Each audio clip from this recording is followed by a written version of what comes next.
हाँ जी बेटा, ਆਪਾਂ ਕਰ ਰਹੇ ਸੀਗੇ ਪੀਰੀਓਡਿਕ ਟੇਬਲ। ਤਾਂ ਪੀਰੀਓਡਿਕ ਟੇਬਲ ਦੇ ਵਿੱਚ ਆਪਾਂ ਹੁਣ ਤੱਕ ਇਹ ਦੇਖਿਆ ਕਿ ਮੈਂਡਲੀਵ ਦਾ ਜਿਹੜਾ ਪੀਰੀਓਡਿਕ ਟੇਬਲ ਆ ਉਹ ਵਾਈਡਲੀ ਅਸੈਪਟਡ ਸੀਗਾ। ਕਾਫੀ ਹੱਦ ਤੱਕ ਉਹਨੇ ਉਹ ਗੱਲਾਂ ਵੀ ਪ੍ਰੈਡਿਕਟ ਕਰਤੀਆਂ ਸੀ ਜਿਹੜੀਆਂ ਉਸ ਵੇਲੇ ਪੋਸੀਬਲ ਨਹੀਂ ਸੀਗੀਆਂ, ਕਿ ਕੁਝ ਐਲੀਮੈਂਟ ਅਨਨੋਨ ਸੀਗੇ, but he predicted it. Even ਉਹਨਾਂ ਦੀਆਂ ਪ੍ਰੋਪਰਟੀ ਵੀ ਉਹਨੇ ਦੱਸਤੀਆਂ ਸੀ। That was a big achievement. But कुछ ड्राबैक उस पीरियोडिक टेबल दे विच भी हैगे सीगे, डिफैक्ट्स हैगे सीगे। वो डिफैक्ट्स किहड़े सीगे? Position of hydrogen, anomalous pair, position of isotopes. सब तो जिहड़ा सीरियस ब्लो सी that was given by मॉज़ले।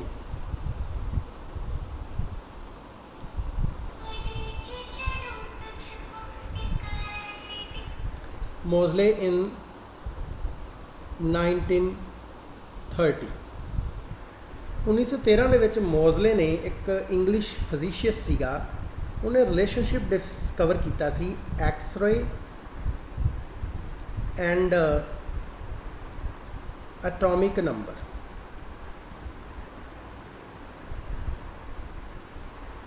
that was this relationship. what it tells, ਕੀ ਦੱਸਦਾ ਹੈ ਕਿ ਐਕਸ-ਰੇ ਜਨਰੇਟ ਕਦੋਂ ਹੁੰਦੀਆਂ ਹੈ? ਜਦੋਂ ਆਪਾਂ ਹਾਈ એનર્ਜੀ ਇਲੈਕਟ੍ਰੋਨ ਜਿਹੜੇ ਹੈ ਉਹ ਕਿਸੇ ਟਾਰਗੇਟ ਦੇ ਉੱਪਰ ਫਾਲ ਕਰਦੇ ਤਾਂ ਉਹਦੇ ਤੋਂ ਐਕਸ-ਰੇਜ਼ ਜਿਹੜੀਆਂ ਉਹ ਜਨਰੇਟ ਹੋ ਜਾਂਦੀਆਂ। ਤਾਂ ਜਿਹੜੀ ਫਰੀਕੁਐਂਸੀ ਹੈ ਦੈਟ ਇਜ਼ ਨਿਊ, ਉਹ ਡਿਪੈਂਡ ਕਰਦੀ ਹੈ ਜਾਂ ਡਾਇਰੈਕਟਲੀ ਪ੍ਰਪੋਰਸ਼ਨਲ ਹੈ ਐਟੋਮਿਕ ਨੰਬਰ ਦੇ ਇਨਸਟੈਡ ਆਫ ਐਟੋਮਿਕ ਮਾਸਿਸ ਦੇ। ਇਹਦਾ ਮਤਲਬ ਕਿ ਜਿਹੜੀ ਫਰੀਕੁਐਂਸੀ ਇੱਕ ਪ੍ਰੋਪਰਟੀ ਹੈ ਐਕਸ-ਰੇਜ਼ ਦੀ, ਉਹ ਐਟੋਮਿਕ ਨੰਬਰ 'ਤੇ ਡਿਪੈਂਡ ਕਰ ਰਹੀ ਹੈ, ਮਾਸ 'ਤੇ ਨਹੀਂ ਡਿਪੈਂਡ ਕਰ ਰਹੀ। ਇਹਦਾ ਮਤਲਬ there is something in atomic number not in a mass. ਤੇ ਉਸ ਤੋਂ ਬਾਅਦ ਮੌਜ਼ਲੇ ਨੇ ਕਨਕਲੂਡ ਕੀਤਾ ਕਿ atomic number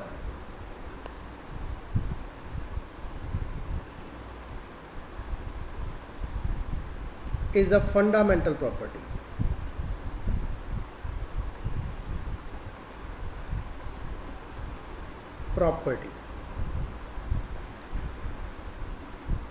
Of the atom instead of mass।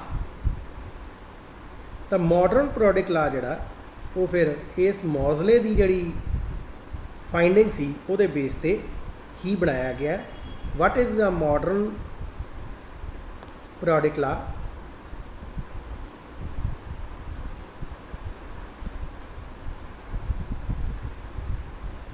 that is the physical and chemical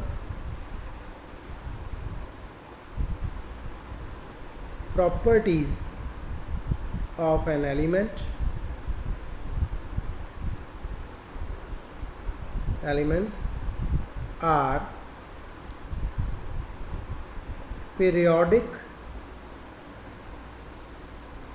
function of their atomic numbers। ਕਿ ਜਿੰਨੀਆਂ ਵੀ properties ਹੈ ਕਿਸੇ ਵੀ ਐਲੀਮੈਂਟ ਦੀਆਂ, ਉਹ ਉਹਨਾਂ ਦੇ ਐਟੋਮਿਕ ਨੰਬਰ ਦੇ ਕਰਕੇ ਹੈ, ਨਾ ਕਿ ਉਹਨਾਂ ਦੇ ਮਾਸ ਦੇ ਕਰਕੇ ਹੈ। ਤਾਂ ਫਿਰ ਜਿਹੜਾ ਨਵਾਂ ਪੀਰੀਓਡਿਕ ਟੇਬਲ ਸੀਗਾ ਉਹ ਬਣਾਇਆ ਗਿਆ on the basis of there atomic number. ਅਤੇ ਐਲੀਮੈਂਟ ਨੂੰ ਉਹਨਾਂ ਦੇ ਇਨਕਰੀਜ਼ਿੰਗ ਐਟੋਮਿਕ ਨੰਬਰ ਦੇ ਹਿਸਾਬ ਨਾਲ ਰੱਖਿਆ ਗਿਆ। ਜਿਵੇਂ ਹਾਈਡਰੋਜਨ ਹੈ, ਉਹਦਾ ਐਟੋਮਿਕ ਨੰਬਰ 1 ਆ, ਉਹਨੂੰ ਪਹਿਲੇ ਨੰਬਰ 'ਤੇ ਰੱਖ ਲਿਆ। ਹੀਲੀਅਮ ਦਾ 2 ਹੈ, ਉਹਨੂੰ ਦੂਜੇ ਨੰਬਰ 'ਤੇ ਰੱਖ ਲਿਆ। ਲਿਥੀਅਮ ਦਾ 3 ਹੈ, ਉਹਨੂੰ ਉਹਦੇ ਥੱਲੇ ਲੈ ਕੇ ਨੈਕਸਟ ਰੱਖ ਲਿਆ। ਲਿਥੀਅਮ ਤੋਂ ਬਾਅਦ ਆਪਣੇ ਕੋਲੇ ਆ ਗਿਆ ਦੈਟਸ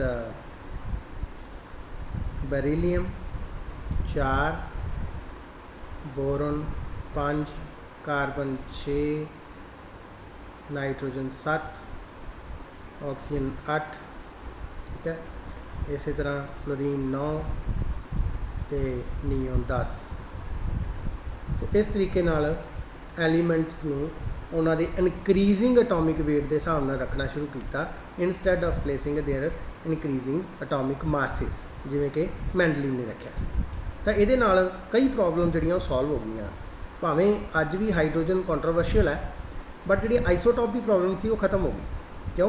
क्योंकि असीं उन्होंने एटॉमिक नंबर के हिसाब नाल रखा है, तो जिन्ने भी आइसोटॉप होंदे उन्होंने एटॉमिक नंबर तो सेम ही हुंदा, मास ही डिफरेंट हुंदा। इस करके हुण मास के हिसाब नाल तो रखे ही नहीं, तो एटॉमिक नंबर के हिसाब नाल रखने करके ये जिहड़ी अनोमली सीगी वो आटोमैटिकली खत्म हो गई।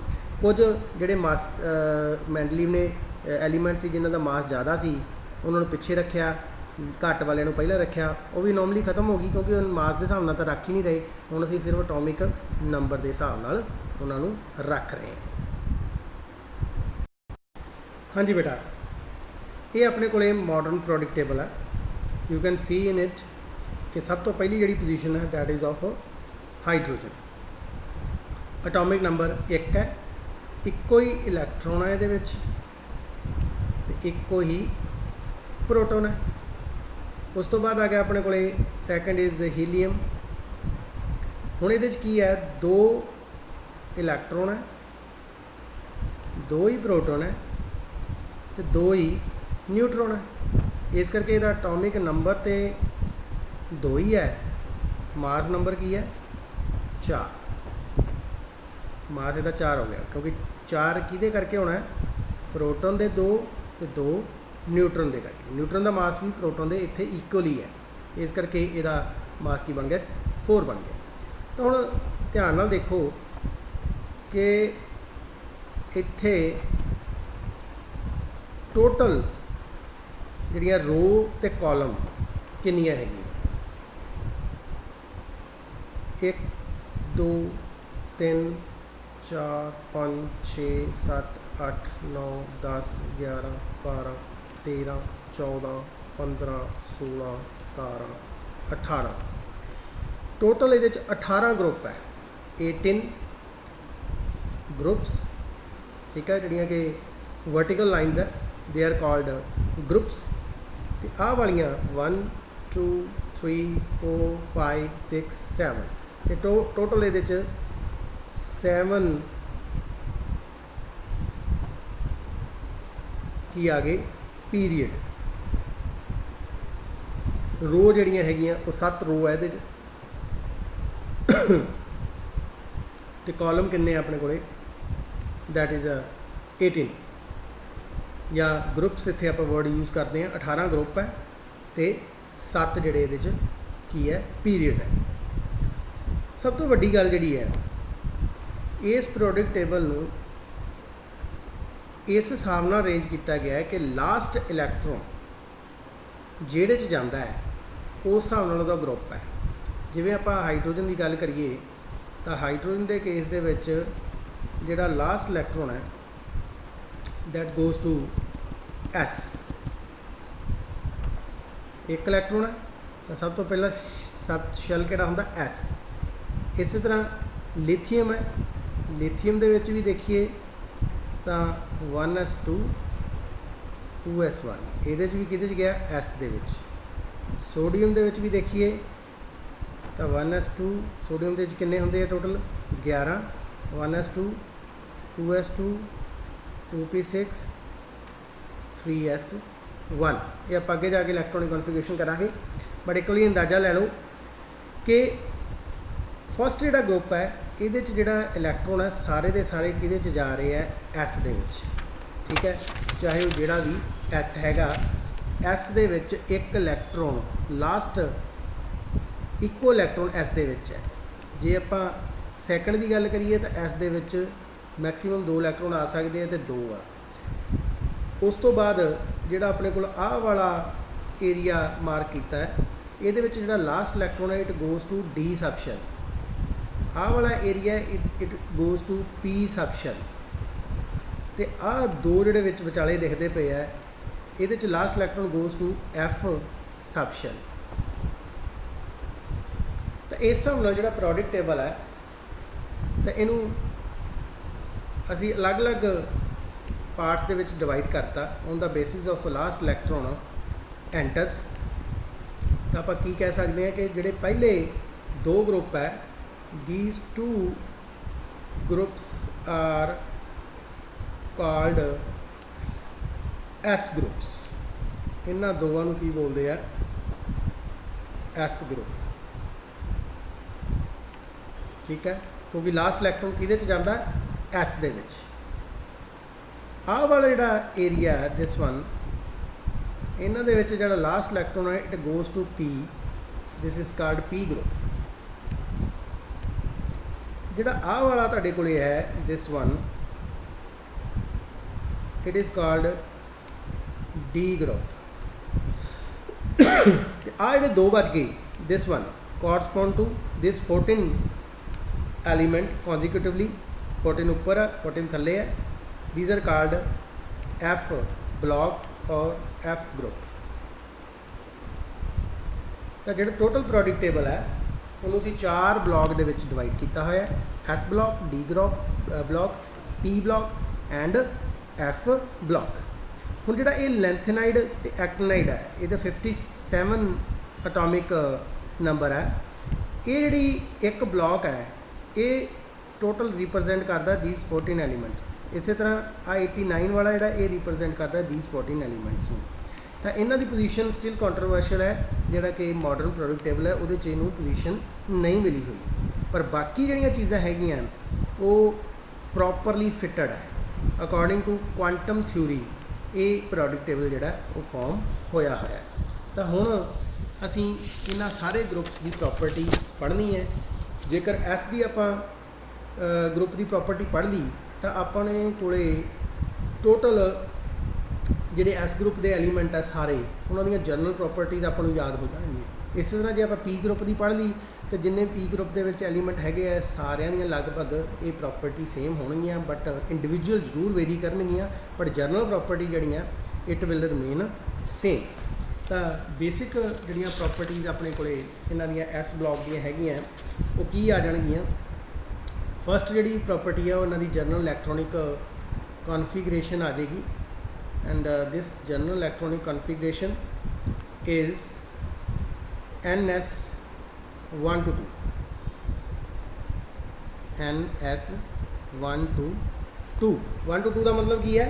ਜਿਹੜਾ ਪਹਿਲਾ ग्रुप है ਉਹਦੇ ਚ ਜਿਹੜੇ ਲਾਸਟ ਇਲੈਕਟ੍ਰੋਨ ਉਹ S ਦੇ ਵਿੱਚ ਜਾਣਾ ਹੈ ਤੇ ਇੱਕੋ ਇਲੈਕਟ੍ਰੋਨ ਹੀ ਹੋਏਗਾ। ਇਹਦੇ ਚ NS1 ਹੋਏਗਾ, ਇਹਦੇ ਚ NS2 ਹੋਏਗਾ, ਕਿਉਂਕਿ S ਚ ਮੈਕਸਿਮਮ 2 ਇਲੈਕਟ੍ਰੋਨ ਹੋ ਸਕਦੇ ਆ। ਪਹਿਲੇ ਗਰੁੱਪ ਚ ਇੱਕੋ ਹੀ ਰਹਿਣਾ ਤੇ ਦੂਜੇ ਗਰੁੱਪ ਦੇ ਵਿੱਚ ਫੇਲ ਹੋ ਜਾਣਾ ਤੇ ਦੋਵੇਂ।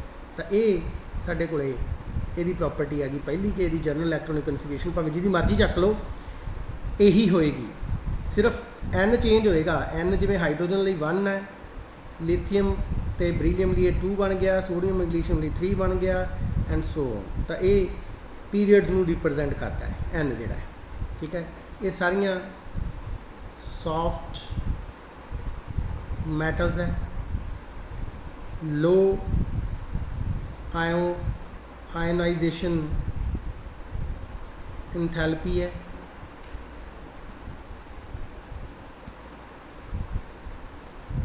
इस तो अलावा दे फॉर्म यूनिवलेंट और बाइवलेंट आयन। जिहड़े आ पहले वाले है ये सारे यूनिवलेंट होणगे, H पॉजिटिव, लिथियम पॉजिटिव, ठीक है, sodium positive, potassium positive, rubidium positive, caesium positive, francium positive, है ना। तो जिहड़े सैकेंड वाले है वो सारे 2 पॉजिटिव होणगे। फॉर एग्जांपल दिस वन ये 2 पॉजिटिव, आ भी 2 पॉजिटिव, आ भी 2 पॉजिटिव, आ भी 2 पॉजिटिव, आ भी 2 पॉजिटिव, आ भी 2 पॉजिटिव। पहले वाले यूनिवलेंट होणगे, दूजे वाले बाइवलेंट होणगे। So these are the properties. इस तरह हुण आपां पी ब्लॉक देखिए। पी ब्लॉक दे विच जिहड़ी सब तो पहला इलैक्ट्रॉनिक कॉन्फिगरेशन है वो की होएगी? N जिहड़ा S जिहड़ा पूरी तरह भरिया होया ते लास्ट जिहड़ी फिलिंग है वो P दी चल रही है इहदे विच। सो इसकी इलैक्ट्रॉनिक कॉन्फिगरेशन बन गई NS2 तो P दे विच मैक्सीमम 6 इलैक्ट्रॉन आ सकते हैं, तो 1 तो लैके 6 तक। इसका मतलब बोरन दे विच P दे विच 1 इलैक्ट्रॉन, कार्बन दे विच P दे विच 2, नाइट्रोजन च 3, ਆਕਸੀਜਨ 'ਚ 4, ਫਲੋਰੀਨ 'ਚ 5 ਤੇ ਨੀਓਨ ਦੇ ਵਿੱਚ ਮੈਕਸੀਮਮ 6 ਇਲੈਕਟ੍ਰੋਨ ਆ ਜਾਣਗੇ। ਤਾਂ ਇਹ ਇਲੈਕਟ੍ਰੋਨਿਕ ਕਨਫੀਗਰੇਸ਼ਨ ਜਿਹੜੀ ਜਰਨਲ ਇਹਨਾਂ ਦੀ ਬਣ ਗਈ। ਤਾਂ ਮੋਸਟਲੀ ਇਹ ਸਾਰੀਆਂ ਗੈਸਿਸ ਹੈ like nitrogen, oxygen, fluorine, chlorine, bromine, ਹੈ ਨਾ, these are helium, neon, argon, krypton, xenon, these are mostly gases। ਇਹਨਾਂ ਦੇ ਵਿੱਚ ਸਿਰਫ ਅਨੋਮਲੀ ਕੀ ਹੈ ਕਿ ਜਿਹੜੀ ਬ੍ਰੋਮੀਨ ਹੈ ਦੈਟ ਇਜ਼ ਲਿਕੁਇਡ ਹੈ, ਆਇਓਡੀਨ ਹੈ ਦੈਟ ਇਜ਼ ਸੋਲਿਡ ਹੈ, ਠੀਕ ਹੈ। ਇਸ ਕਰਕੇ ਬਾਕੀ ਤਕਰੀਬਨ ਜਿਹੜੀਆਂ ਜ਼ਿਆਦਾ ਤੁਹਾਨੂੰ ਗੈਸਿਸ ਸਟੇਟ ਦੇ ਵਿੱਚ ਮਿਲਣਗੀਆਂ, ਅਤੇ ਕੁਝ ਜਿਹੜੀਆਂ ਮੈਟਾਲੋਇਡ ਹੈਗੇ ਵਿਚਾਲੇ ਜਿਵੇਂ ਐਲੂਮੀਨੀਅਮ, ਗੈਲੀਅਮ, these are ਮੈਟਾਲੋਇਡਸ। ਇਹਨਾਂ ਦੀਆਂ ਮਿਕਸ ਪ੍ਰੋਪਰਟੀ ਹੈ, ਮੈਟਲ ਅਤੇ ਨਾਨ ਮੈਟਲ ਦੇ ਨਾਲ ਮਿਲਦੀਆਂ ਜੁਲਦੀਆਂ ਹੈ। ਸੋ ਇਹ ਸਾਰੀਆਂ ਨਾਨ ਮੈਟਲ ਹੈ। ਹੁਣ ਜਿਵੇਂ ਆਹ ਸਾਰੀਆਂ ਮੈਟਲ ਸੀਗੀਆਂ, ਪਿਓਰ ਮੈਟਲ ਸੀਗੀਆਂ, ਅਤੇ ਇਹ ਕੀ ਹੈ, ਪਿਓਰ ਨਾਨ ਮੈਟਲ ਹੈ ਸਾਰੀਆਂ। ਨਾਨ ਮੈਟੈਲਿਕ ਪ੍ਰੋਪਰਟੀ ਮੈਟਲ ਤੋਂ ਉਲਟ ਆਪਾਂ ਨੂੰ ਪਤਾ ਹੈ, ਨਾਨ ਡਕਟਾਈਲ, ਨਾਨ ਲਸਟਰਲ, ਲੋ ਇਲੈਕਟ੍ਰਿਕ ਕੰਡਕਟਿਵਿਟੀ, ਹੈ ਨਾ। ਸੋ ਇਹ ਸਾਰੀਆਂ ਇਹਦੇ ਵਿੱਚ ਹੀ ਆ ਜਾਣਗੀਆਂ। ਲਾਸਟ ਜਿਹੜਾ ਗਰੁੱਪ ਹੈ this one that have anomalous further anomalous property, ਇਹ ਨੋਬਲ ਗੈਸ ਹੈ, ਇਹ ਸਾਨੂੰ ਪਤਾ ਇਨਰੈਕਟਿਵ ਹੈ। ਅਤੇ ਜਿਹੜਾ ਸਾਡੇ ਕੋਲ 17th ਗਰੁੱਪ ਹੈ ਦੇ ਆਰ ਕਾਲਡ ਹੈਲੋਜਨਸ, ਹੈਲੋਜਨ, ਠੀਕ ਹੈ, ਇਹਨਾਂ ਨੂੰ ਹੈਲੋਜਨਸ ਬੋਲਦੇ ਆ। ਇਸੇ ਤਰ੍ਹਾਂ ਜਿਹੜਾ ਆਪਣੇ ਕੋਲ ਗਰੁੱਪ 16 ਹੈ, ਆਕਸੀਜਨ ਹੈ ਵਾਲਾ ਜਿਹੜਾ ਗਰੁੱਪ 16 ਹੈ, they are called coinage metal, chalcogens. ਇਹ ਸਾਰੀਆਂ ਚੈਲਕੋਜਨਸ ਆ ਗਈਆਂ, ਠੀਕ ਹੈ। ਸੋ these are the various property of this group, ਇਹ ਤੁਸੀਂ ਯਾਦ ਰੱਖਣੀ ਹੈ। ਉਸ ਤੋਂ ਬਾਅਦ ਆ ਜਾਂਦਾ ਆਪਣੇ ਕੋਲੇ D block which is called transition metals. ਹੁਣ ਇਹਨੂੰ ਟ੍ਰਾਂਜੀਸ਼ਨ ਮੈਟਲ ਬੋਲਦੇ ਆ, ਕਿਉਂ? ट्रांजिशन मीन चेंज, ठीक है। इत्थे एस तो चेंज वड्डी की हो रही है metal to non metal, this is a big change. तो ट्रांजिशन का मतलब कि हो change metal to non metal किहदे थ्रू जा रहे हैं आप इस ब्लॉक राही, so this is called transition metal. और डी ब्लॉक तां कहते हैं क्योंकि लास्ट इलैक्ट्रॉन जिहड़ा इहदे विच किहदे च एंटर करता है, डी दे विच करदा है, that is n-1 d 1 to 10 ਤੇ S ਫੁੱਲੀ ਫਿਲਡ ਹੁੰਦਾ ਹੈ। ਇਹਨੂੰ ਅਸੀਂ ਪਲੰਟੀਮੇਟ ਸ਼ੈਲ ਬੋਲਦੇ। ਪਲੰਟੀਮੇਟ ਪਤਾ ਕਿਉਂ ਬੋਲਦੇ ਆ? ਕਿਉਂਕਿ ਬੇਟਾ ਜਿਹੜਾ ਵੀ ਪੀਰੀਅਡ ਚੱਲ ਰਿਹਾ ਹੁੰਦਾ ਹੈ, ਸਪੋਜ਼ ਇੱਥੇ ਆਪਾਂ ਦੇਖੀਏ ਇਸ ਕੇਸ ਦੇ ਵਿੱਚ ਆ ਪੀਰੀਅਡ ਕਿਹੜਾ ਹੈ? ਚੌਥਾ ਪੀਰੀਅਡ ਹੈ। ਤਾਂ ਸਕੈਂਡੀਅਮ ਦੇ ਵਿੱਚ ਤੀਸਰੇ ਡੀ ਸਬ ਸ਼ੈਲ ਦੀ ਫਿਲਿੰਗ ਹੁੰਦੀ ਹੈ, ਇੱਕ ਘਟਦੀ ਹੋਣੀ ਹੈ, ਤਾਂ ਹੀ ਇੱਥੇ ਅਸੀਂ ਲਿਖਿਆ n-1 d 1 to 10 ns2। ਤੇ n-1 d ਇਹਦਾ ਮਤਲਬ ਜੇ ਆ n ਫੋਰਥ ਹੈ, ਫੋਰਥ S ਚੱਲਦਾ ਪਿਆ ਹੈ, ਤੇ ਆ ਕਿਹੜਾ ਹੋਏਗਾ 3d 1 to 10, मतलब 1 ਇਹਦੀ ਵੈਲਿਊ ਤੇ 10 ਇਹਦੀ ਵੈਲਿਊ। 1 ਤੋਂ ਲੈ ਕੇ 10 ਤੱਕ ਦੀ ਫਿਲਿੰਗ, ਤੇ 10 ਟੋਟਲ 1 2 3 4 5 6 7 8 9 10 ਟੋਟਲ ਐਲੀਮੈਂਟ ਇਹਦੇ ਵਿੱਚ ਆ ਗਏ। ਇਸੇ ਤਰ੍ਹਾਂ ਅੱਗੇ ਚਲੇ ਜਾਓਗੇ, ਇਹ ਆ ਜਾਏਗਾ 4D ਤੇ S ਕਿਹੜਾ ਆ ਜਾਏਗਾ 5S ਐਂਡ ਸੋ। तो it is called penultimate shell, भी उदू एक बाहरले तो एक अंदरला less than 1 of the outer shell. हुण इहदी प्रॉपर्टी की है? सारियां प्योर मैटल है, ये सारियां की है मैटल है, हाई मेल्टिंग बॉइलिंग पॉइंट है, कॉम्पलैक्स फॉर्म करते हैं। सब तो वड्डी गल जी दे आर फॉर्म कॉम्पलैक्स, तो वह भी किहड़े? कलर्ड पैरामैग्नेटिक है। Mostly they act a catalyst, जिन्नियां भी रिएक्शन फास्ट करने वास्ते जरूरी चाहिए होंगे substance, this is known as catalyst which enhance the rate of chemical reaction. Now the last one is F block elements. हुण F ब्लॉक किहड़े आ गए अपने कोले, जिहड़े कि सिर्फ आपां नूं 2 बॉक्स ही अवेलेबल है इस पीरियोडिक टेबल दे विच, एक तां लैंथेनम ते एक एक्टिनाइट। हाँ 2 आ गए। ਇਹਨੂੰ ਆਪਾਂ ਬਾਹਰ ਕੱਢ ਕੇ ਲਿਖਿਆ ਹੋਇਆ ਦਿਸ ਵਨ। ਤਾਂ ਇਹ ਐਫ ਬਲੌਕ ਹੈ। ਤਾਂ ਇਹਦੀ ਇਲੈਕਟ੍ਰੋਨਿਕ ਕਨਫੀਗਰੇਸ਼ਨ ਕੀ ਬਣਦੀ ਹੈ ਇੱਥੇ ਲਿਖ ਦਿੰਦਾ ਮੈਂ। ਜਿਹੜੀ ਜਰਨਲ ਇਲੈਕਟ੍ਰੋਨਿਕ ਕਨਫੀਗਰੇਸ਼ਨ ਹੈ ਇਸ ਦੀ that is n minus 2f 1 to 14 n minus 1 d 1 to 10 ns2। ਇਹਦਾ ਮਤਲਬ ਇਹਨੂੰ ਬੋਲਦੇ anti ਪਲੰਟੀਮੇਟ shell. Anti ਪਲੰਟੀਮੇਟ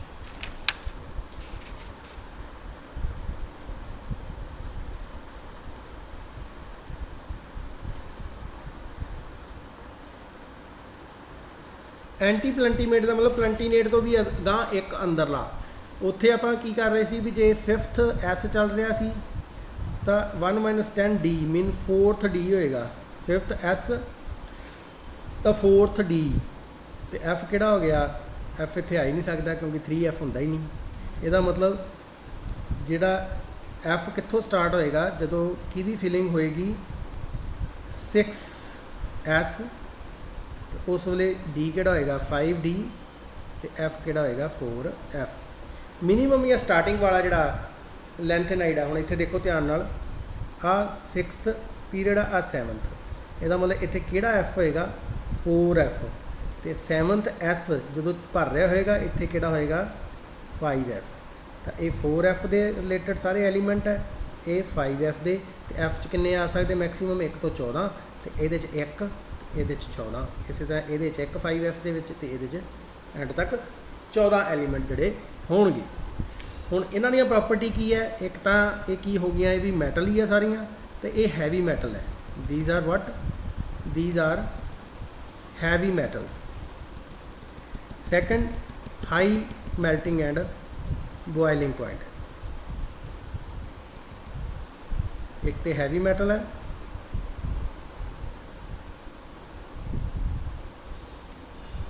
high melting point and boiling point, colored, complex,